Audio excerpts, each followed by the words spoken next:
पिछले एपिसोड में हमने देखा था कि फैंग एक नए सेक्ट में आकर ज्वाइन होता है, जहां ज्वाइन होने के बाद वहां के कुछ छोटे छोटे ग्रुप उसे अपने ग्रुप का हिस्सा बनने कहते हैं, लेकिन वो सभी को मना कर देता है। जिसके बाद वो एक्साइलर हंट के लिए गया होता है, लेकिन तब वहां पर एक एल्डर उसे काफी सारी पावर्स दे देते हैं। जिसके बाद फैंग को ये पता चलता है कि उसकी दुश्मन सिटी ने उसके गाँव पर हमला कर दिया है, इसलिए वो अपने गाँव में जाता है, जहाँ पर वो सारे दुश्मनों का खात्मा कर देता है और सभी से कहता है आज के बाद जो भी मेरे फादर के ऊपर आंख उठाकर देखेगा उसकी जिंदगी का वो आखिरी दिन होगा। उसके बाद यहाँ से ये एपिसोड शुरू होता है। तो इस एपिसोड की शुरुआत में हम मिंग को देखते हैं, जो अपने दोनों साथियों के साथ फैंग के ही घर की तरफ आ रही होती है, ताकि वो उसे अपने ग्रुप का हिस्सा बना सके। जहाँ वो काफी ज्यादा गुस्से में भी होती है कि अगर फैंग उसके ग्रुप का हिस्सा नहीं बनेगा तो वो उसके हाथों से बहुत मार खाएगा। लेकिन उसके दोनों साथी कह रहे होते हैं फैंग ने तो आपकी जान बचाई है, आपको ऐसा नहीं करना चाहिए। लेकिन मिंग तो सुनने के लिए तैयार ही नहीं थी। वो उन दोनों से कहती है तुम लोग नहीं जानते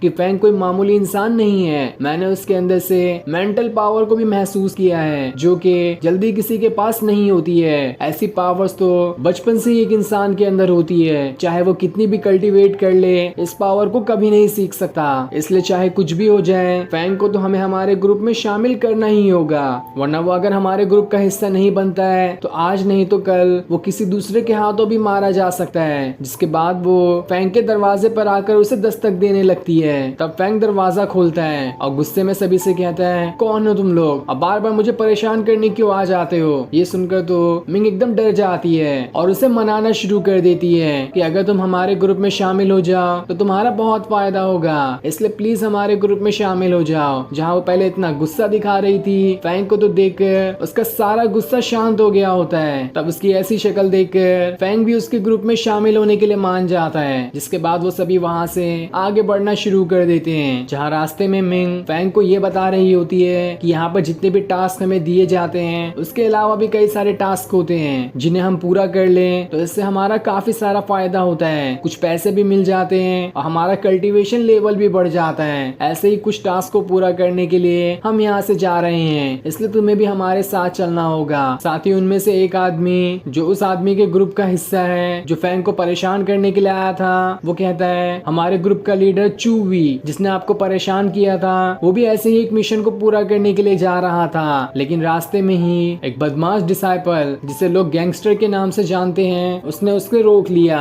और उसे काफी मारा, यहाँ तक कि उसके पैर भी तोड़ दिए हैं। और जिस हिसाब से उसे मारा गया है उसे देखकर ऐसा लगता है कि वो आज के बाद कभी भी अपना कल्टीवेशन नहीं कर पाएगा। उसकी तो कल्टीवेशन लाइफ पूरी बर्बाद हो गई और ये सारा काम गैंगस्टर ने किया है। ये सुनकर तो फैंग को काफी ज्यादा गुस्सा आ रहा होता है कि आखिर ये गैंगस्टर है कौन। तब व्हाइट टाइगर उसे बताते हैं वो गैंगस्टर काफी ज्यादा बदमाश है, वो तो अपने ग्रैंडपा के दम पर उछलता है, क्योंकि उसके ग्रैंडपा इस सेट के एक एल्डर हैं जो उसका हर गलत काम में सपोर्ट करते हैं। इसी वजह से उसका किसी से भी डर नहीं है, वो जो चाहे वो कर देता है और उसका कोई मुकाबला भी नहीं कर सकता। जिसको भी इस सेक्ट में रहना है उसे उसकी बातें माननी पड़ती है, वरना उसके ग्रैंडपा उसे सेट से ही बाहर निकाल कर फेंक देते हैं। तब चूवी का साथी फैंग के सामने गिड़गिड़ाते हुए कहता है मुझे माफ कर देना, हम लोगों ने तुम्हें काफी परेशान किया था, लेकिन अब मैं तुम्हारे सामने अपने लीडर की भीख मांगता हूँ, तुम उन्हें जाकर बचा लो, वरना अगर तुमने उन्हें नहीं बचाया तो वो गैंगस्टर उनकी जान ले लेगा। तब ये सुनकर फैंग उससे कहता है टेंशन मत लो, मुझे वहाँ पर ले चलो जहाँ पर ये गैंगस्टर है, मैं भी उसे मजा चखाता हूँ। दूसरी तरफ हम उस गैंगस्टर को देखते हैं जो कि बहुत ही छोटी हाइट का और एकदम मोटा सा आदमी होता है, जो कि काफी भद्दा दिखाई दे रहा था और उसके अंदर एटीट्यूड और घमंड तो किसी 7 फुट के आदमी जितना होता है। जिसके बाद वो वहीं एक खड़ी लड़की को परेशान भी करना शुरू कर देता है, लेकिन जैसे वो उसे टच करने वाला होता है इससे पहले ही वहाँ पर फैंग आ जाता है, जो उस गैंगस्टर का हाथ दबा देता है और उससे कहता है गैंगस्टर नाम सुनकर तो मुझे लगा था कोई लंबा चौड़ा और हट्टा कट्टा आदमी होगा, लेकिन तुम तो एक बलून निकले। तब ये देखकर वो गैंगस्टर अपने सारे साथियों से कहकर फैंग के ऊपर अटैक करवा देता है, लेकिन फैंग अपनी डिवाइन बॉडी का इस्तेमाल करते हुए अपनी थंडर पावर की मदद से सारे लोगों को उठाकर वहां से दूर फेंक देता है और कोई भी उसके सामने एक सेकंड भी नहीं टिक पाता। जिसके बाद फैंग उस गैंगस्टर से कहता है तुमने चूवी का पैर तोड़ा, लेकिन अब मैं तुम्हारा हाथ और पैर दोनों तोड़ दूंगा। जिसके बाद वो उसका हाथ तोड़ने के बाद पैर को भी तोड़ देता है, जिस वजह से वो गैंगस्टर चिल्लाना शुरू कर देता है। लेकिन तभी वहां पर उसका ग्रैंडपा आ जाता है जिसका नाम लियो होता है। वो फैंग से कहता है आखिर तुम्हारी हिम्मत कैसे हुई मेरे ग्रैंडसन को हाथ लगाने की, मैं तुम्हारा हाथ काट दूंगा। तब फैंग उससे कहता है अपने ग्रैंडसन की करतूतें मालूम है, इसने अपने ही जैसे एक दूसरे डिसाइपल को इतना बुरी तरह से मारा है कि उसके पैर भी टूट गए और वो दोबारा कभी जल्दी कल्टीवेशन भी नहीं कर पाएगा, इसलिए मैंने इसका हिसाब बराबर कर दिया। तब ये सुनकर लियो कहता है वो अभी छोटा है और छोटे में तो ऐसी नादानियां होते रहती है, तो तुम क्या इसकी इतनी बड़ी सजा दोगे? और हाँ, जिसे भी चोट लगी है मैं उसकी दवा का खर्चा उठाने के लिए तैयार हूँ और आज के बाद उसे कभी भी खाने या कपड़े की कोई कमी महसूस नहीं होगी, मैं उसे सारी चीजें दे दूंगा। इसलिए अब फटाफट से निकल लो यहाँ से और मेरे ग्रैंडसन को छोड़ दो। तब ये सुनकर फैंग उससे कहता है किसी की जिंदगी बर्बाद करने की कीमत तुमने कुछ खाना और कपड़ा लगाया है, ये बहुत गलत बात है, इसलिए अब मैं तुम्हारे ग्रैंडसन को इतना मारूंगा कि वो कभी भी खाना या कपड़ा मांगने के लायक भी नहीं बचेगा। और जो कपड़ा तुम चूवी को देना चाहते थे उसी से अपने ग्रैंडसन का कफन बनाकर उसे दफना देना, जिसके बाद वो अपनी थंडर पावर को एक्टिवेट करना शुरू कर देता है और उसकी मदद से वो उस गैंगस्टर को मारने वाला होता है। लियो तो उसे रोकने की कोशिश कर रहा होता है, वो उससे कहता है तुम जानते भी हो कि मेरा परिवार कौन है, अगर मेरे ग्रैंडसन को कुछ भी हुआ तो मेरा पूरा परिवार तुम्हारे खानदान तक को खत्म कर देगा। मैं जियानवू सिटी से आता हूँ जो कि बहुत ही ज्यादा पावरफुल मानी जाती है। ये सुनकर तो फैंग का खून खौल जाता है क्योंकि वही सिटी थी जिसकी फैंग की सिटी से बहुत बड़ी दुश्मनी है। तब ये सुनकर फैंग कहता है लगता है आज मेरी नसीब मेरा साथ दे रही है जो मुझे मेरे दुश्मन को ही मारने का मौका मिल गया। जिसके बाद वो पूरे गुस्से के साथ अपनी थंडर पावर का इस्तेमाल करते हुए गैंगस्टर का खेल वहीं पर खत्म कर देता है। जो सुनकर तो सारे के सारे लोगों की आंखें खुली की खुली ही रह जाती है, किसी को तो यकीन ही नहीं हो रहा था कि फैंग ने आखिर ये क्या कर दिया। तब लियो चिल्लाते हुए कहता है देख लेना फैंग, मैं तुम्हें जिंदा नहीं छोड़ूंगा। दूसरी तरफ हम सेक्के एल्डर को देखते हैं जिनके पास एक आदमी आकर उन्हें फैंग की करतूत बताता है कि उसने गैंगस्टर को मार दिया। तब ये सुनकर एल्डर कहता है इस फैंग ने तो न जाने अचानक में कितनी ज्यादा पावर्स एक्टिवेट कर ली है और ये देखते ही देखते 8 लेवल पर पहुंच चुका है। वो किसी न किसी खतरनाक और मिस्टीरियस टेक्निक का इस्तेमाल करता है जिस वजह से हर दिन उसका ब्रेक थ्रू होता है और ऐसा ही रहा तो वो बहुत ही जल्द हम एल्डर जितना भी पावरफुल बन जाएगा। लेकिन इसे अपनी पावर्स तो बढ़ाना आता है लेकिन उसे संभालना नहीं आता, यही एक अच्छा मौका हो सकता है। लेकिन ये एल्डर क्या बात कर रहा था अभी हमें नहीं पता चलता। दूसरी तरफ लियो काल कोठरी में आता है और वहाँ के आदमी से कहता है इस फैंग को बाहर निकालो क्योंकि अभी मैं इसके हाथ पर काट कर इसकी आंखें निकालना चाहता हूँ। लेकिन तभी वहाँ पर सूरो और मिंग आ जाते हैं जो लियो से कहते हैं हम लोग यहाँ पर फैंग को बचाने के लिए आए हैं। एक गैंगस्टर ने पहले से ही बहुत सारे गलत काम किए थे और आज न कल तो वो वैसे भी मर जाता।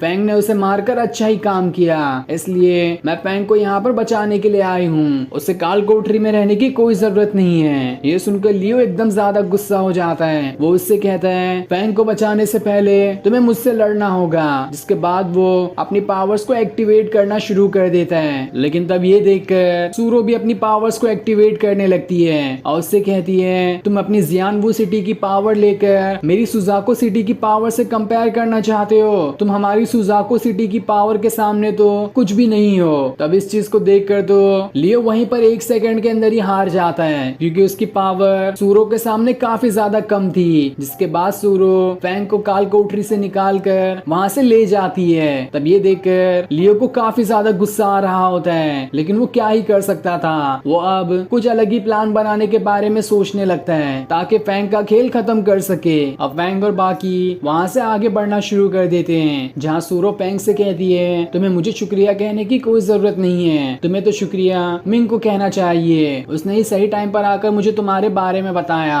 इसलिए मैं तुम्हें बचाने यहाँ पर आ सकी। जिसके बाद वो मिंग से कहती है अभी तुम लोग कौन से मिशन पे जाने वाले हो जिसके लिए तुम इतनी ज्यादा एक्साइटेड हो। तब मिंग उसे अपने मिशन के बारे में बताना शुरू कर देती है। वो कहती है यहाँ से थोड़ी दूर बने जंगलों में तियानवू रेल्म के सबसे ज्यादा पावरफुल आदमी का टॉम देखा गया है। जिस पर सूरू कहती है तो फिर तुम वहाँ पर किसको भेजना चाहती हो क्योंकि वहाँ पर तो काफी ज्यादा खतरा भी हो सकता है क्योंकि इतनी मिस्टीरियस जगह पर काफी लोग भी मौजूद हो सकते हैं जिन्हें भी तुम्हारी तरह उस टूम के बारे में पता चला होगा। जिस पर मिंग कहती है मैं वहाँ पर जाऊंगी, मेरे दोनों साथी जाएंगे और अगर फैंग जाना चाहे तो वो भी जा सकता है क्योंकि उसकी शक्ल देखकर मुझे लग रहा था कि उसने ऊपर के मन से ही हमारा ग्रुप ज्वाइन होने के लिए कहा है। अंदर ही अंदर वो तो अभी तक पूरी तरह से तैयार ही नहीं है हमारा ग्रुप ज्वाइन करने के लिए, लेकिन तब भी अगर वो जाना चाहेगा तो मैं उसके साथ जाने के लिए तैयार हूँ। तभी फैंग को ऐसा लगता है कि आसपास कोई है जो उनके ऊपर ही नजर रखे हुए है, लेकिन तब भी वो इस बात को अनदेखा करते हुए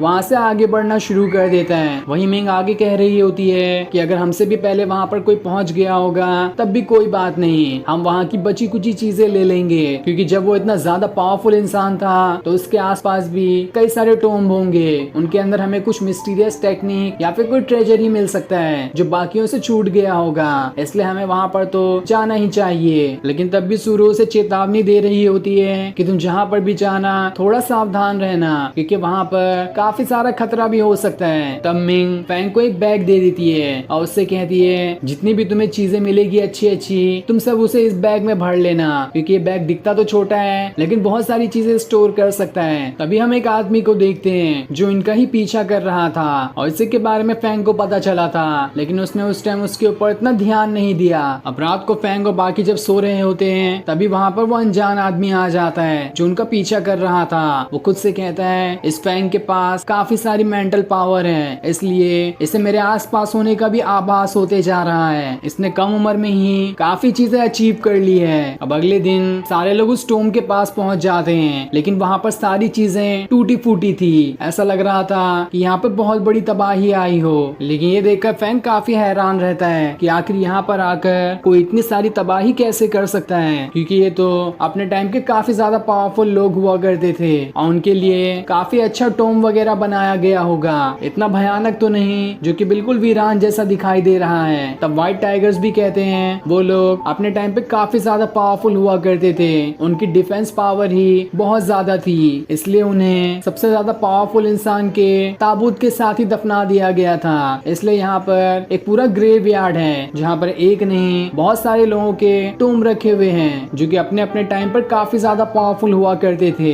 ऐसे ही हमारे एल्डर भी एक पावरफुल इंसान का डिसाइपल बनना चाहते थे। उसने उन्हें 2 सालों तक के मनाने के लिए तैयार किया ताकि वो उसे अपना डिसाइपल बना ले, लेकिन उसने उन्हें अपना डिसाइपल नहीं बनाया क्योंकि हमारे एल्डर की मेंटल पावर बहुत ज्यादा कमजोर थी और जिसकी भी मेंटल पावर कमजोर होती है वो उन्हें अपना डिसाइपल कभी नहीं बनाता। और अगर फैंग तुम उनके डिसाइपल बन गए तो तुम्हारे लिए काफी अच्छा हो सकता है क्योंकि तुम्हारी मेंटल पावर भी बहुत ज्यादा है, जो कि हमें फैंग ने बताया कि तुम्हारी मेंटल पावर हद से ज्यादा है, इसकी मदद से तुम बहुत ज्यादा पावरफुल बन सकते हो। तब थोड़ी दूर आने के बाद फैंग को वहाँ पर एक आदमी दिखाई देता है जो कि बहुत ही ज्यादा इंजर्ड था और वो अपनी आखिरी सांसें ले रहा होता है। फैंग उसके पास जाता है जहाँ उसे उसके माथे पर एक सिंबल बना हुआ दिखाई देता है। फैंग जैसे ही उसे टच करने वाला होता है वो आदमी उसे पकड़ लेता है और उसके पकड़ते ही फैंग के अंदर की डिवाइन बॉडी एक्टिवेट होना शुरू हो जाती है। ये देखकर फैंग भी हैरान था और फिर ये सीन दिखाते ही ये एपिसोड यहीं पर एंड हो जाता है। Thanks for watching.